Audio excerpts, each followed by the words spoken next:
Assalamu alaikum wa rahmatullahi wa barakatuhu. Students, in our last class, we all saw how to do double column cash book. Today, inshallah, we will see petty cash book. Okay. Now, how to prepare this petty cash book and what is this petty cash book? So, in every organization, a large number of small payments such as conveyance, then telegrams, postage, cartage, and other expenses which are collectively recorded under miscellaneous expenses are made. Correct. So these are generally repetitive in nature. So such small transactions are repetitive in nature, and if this payment are handled, okay, if such small payments are handled by the cashier and if it is recorded in the main cash book, the procedure is found to be very cumbersome. Okay, so the cashier may be overburdened and also this cash book may become very bulky. So, to avoid this, large organization normally appoint one more cashier, okay, who is called as petty cashier, and maintain a separate cash book to record these transactions. So such a cash book maintained by petty cashier is called as petty cash book. Okay, I hope this is clear. Okay, so in petty cash book all the small transactions are recorded. Okay, so the petty cashier work on the impress system. So under this system, a definite sum, say rupees 2000, is given to the petty cashier at the beginning of a certain period. Okay, and this amount is called as impressed amount. Okay, this amount is called as impressed amount. So the petty cashier goes on making all small payment out of this impress amount, and when he has spent almost or a big portion of this amount, he gets reimbursement of the amount spent for the spent from the head cashier. Okay, so thus he again has the full impressed amount in the beginning of the next month.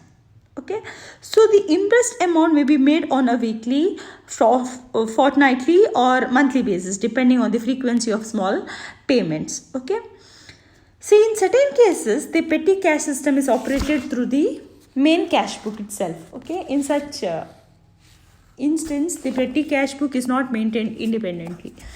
Okay, so I hope you all understood what is petty cash now.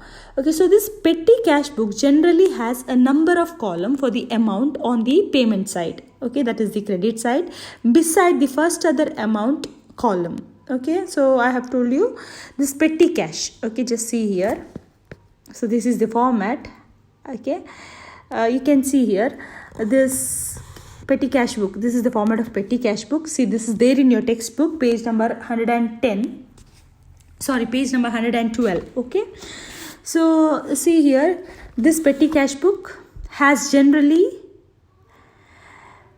number of columns of the amount on the payment side, that is on the credit side. You can see so many columns, okay, for amounts. Okay, and each of this column is allotted for items of specific payment. So you can see which are most common. See here, you can see here on below the analysis of payments, you can see postage, telephone, telegram, conveyance, stationery, miscellaneous expenses. So all these expenses are common. Okay, so the last column is designed as the miscellaneous, followed as remark column. Okay, so in the miscellaneous column, those payments are recorded for which a separate column does not exist. Okay, so if you don't have a separate column for a particular expenses, okay, which is not, if you don't have that column, then such item is recorded under miscellaneous column. Okay, okay.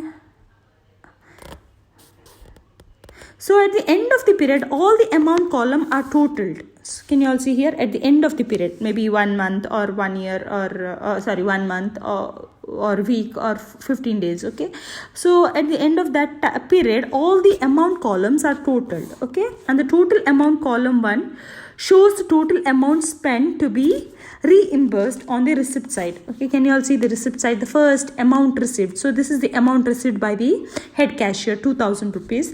And at the last, okay, as I've told you, see, this is there on the debit side. Okay, and on the debit side you have only one amount column. Okay, so columns for the date, voucher number and particulars are common for both this receipt and payment side. Okay, so this is the format. Okay, so first you have amount received, where you're going to write the amount which is received by the petty cashier, by the head cashier. Okay, next is the date, then particulars, then you have voucher number, amount paid. Okay, so here you write the total of the amount paid on that particular date. Okay, you can see here 55 rupees. Okay, and same amount is written under convenience. So that means on May 1st 2017, 55 rupees is spent on convenience. Okay, and at the end of the month, okay, if it is done on the basis of month, you have to total all the columns. Okay, and the carry down and brought down amount, the balancing is done same. Okay, you will have to compare the credit side with the debit column. Okay, then you will have to see how much is the amount that has to be reimbursed.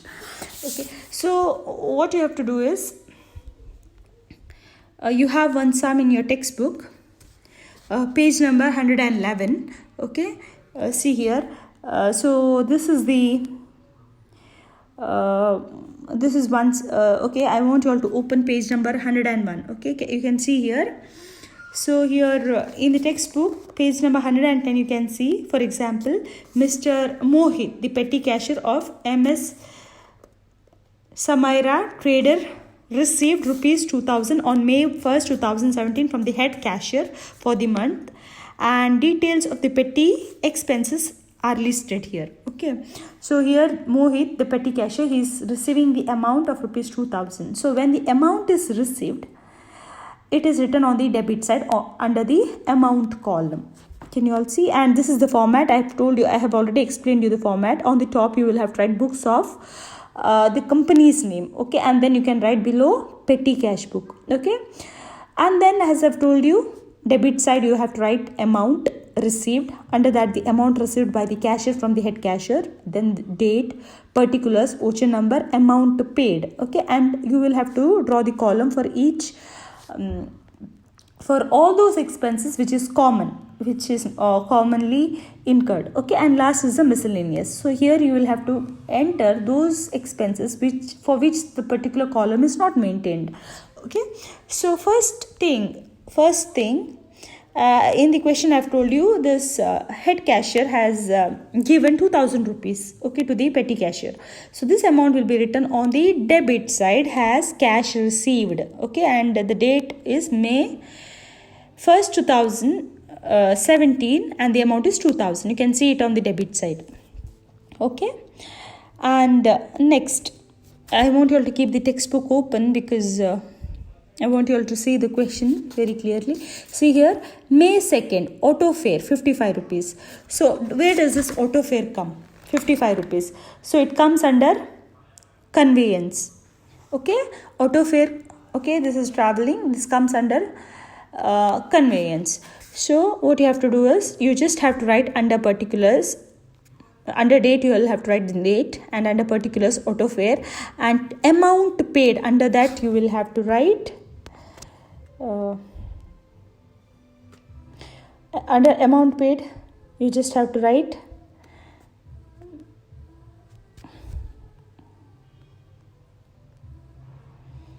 $55. Can you all see here? Up. Okay, sorry. Okay, it is okay, see here 55. Okay, and the same thing has to be again entered under conveyance. Okay, next, okay, I want you all to keep the books open as I've told you. Second is courier service. Okay, date is date is May 3rd 2017. Okay, so what is the amount? 40 rupees. So write the date. Okay, and then Okay, write the date and then, oh, 1 second. Under particulars, you'll have to write courier service. Okay, and courier service under total paid, total amount paid is 40 rupees, and again it will come under, just see if you have a column for that. Okay, for postage, yes, you have a column for postage, so write that amount there. Okay, same thing has to be done. Okay, next item is postal stamps. Okay, now postal stamps, you just have to write it is incurred on 4th, so just write postal stamp. What is the amount?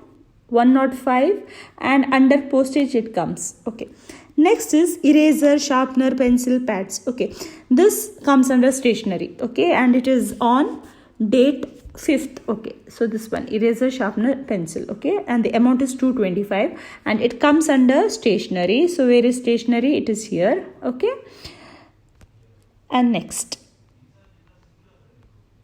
okay, next is speed post charges. Okay, so where does the speed post charges come?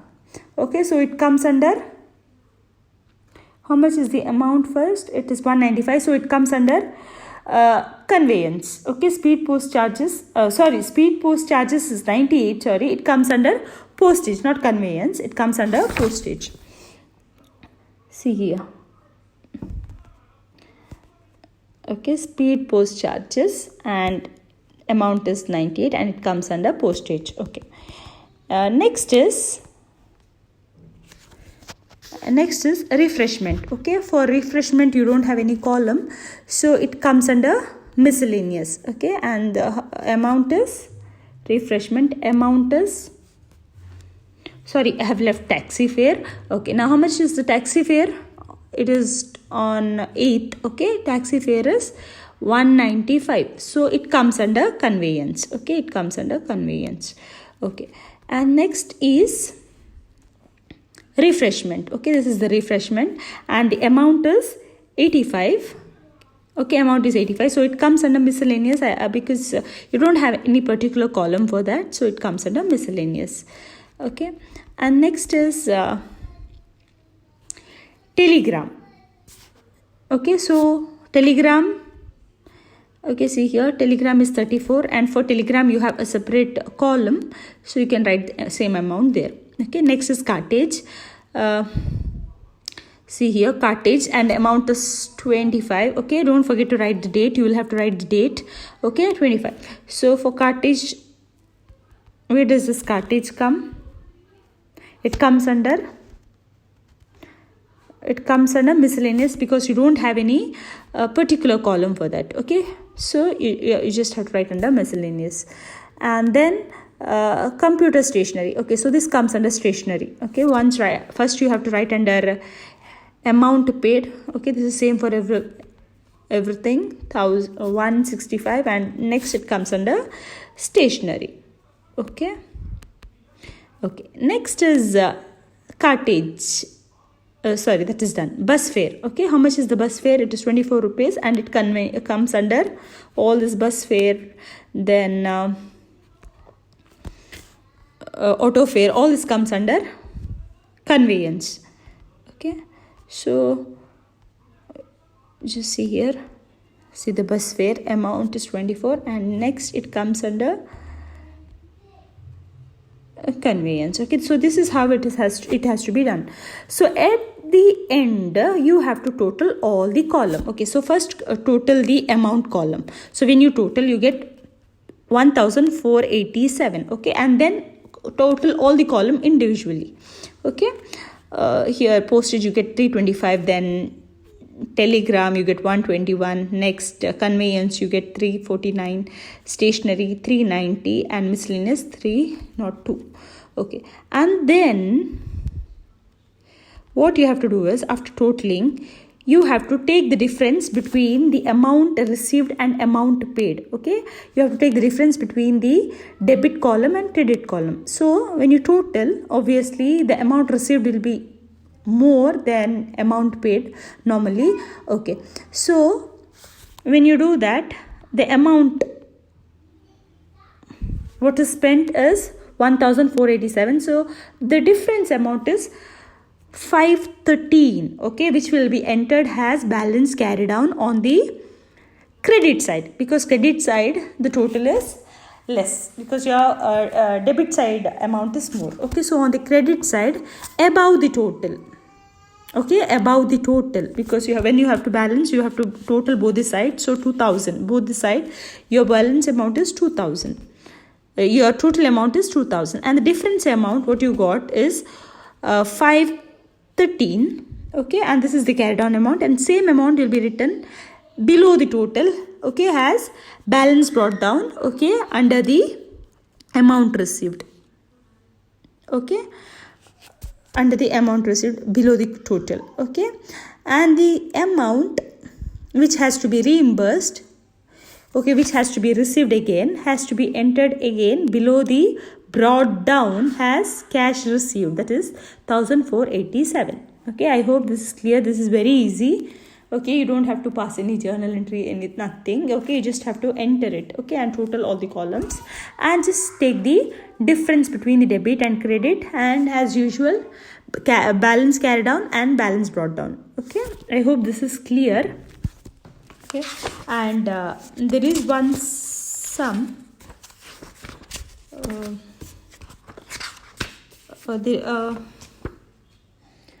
So I want you all to open page number